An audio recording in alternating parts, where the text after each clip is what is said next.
This grand old dame, 85 years old today, and has she got memories and does she have stories to tell? Well, it's not only in the entertainment side that the SABC has got incredible stories. The one thing that the SABC does is document the history of this country, and the archives and the stories that fall into the news department is something that it's legendary. Nobody has anything and stories like the SABC. Now, the head of news, I suppose the boss of the news, Phathiswa Magopeni, joins us, is one of the guests here tonight. You know, when we think about news at the SABC, it's also had its fair share of ups and downs, and it's always told the story as we've moved through the path of South Africa. But I mean, what is it for you that attracted you to the SABC, and particularly when it comes to portraying the news of this country? Okay, thank you, Leanne, and thank you, viewers in the different spaces where you are watching us.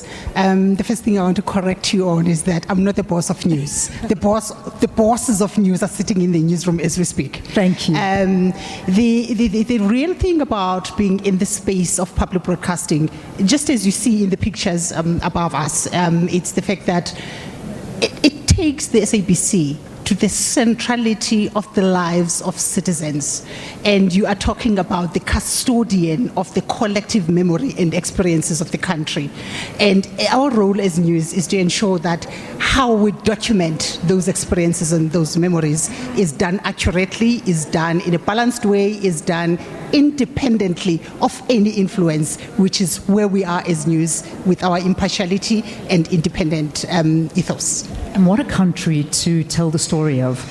You know, South Africa, as we have said, through its rich history, through so much that has happened. I mean, we just look over the last year and a half, the story of COVID, the story of what we saw unfolding the last 3 weeks, and the SABC has been there to tell the story, and in every corner of the country, and that's what makes this medium so powerful. That's very important, and very it's at the heart of our work.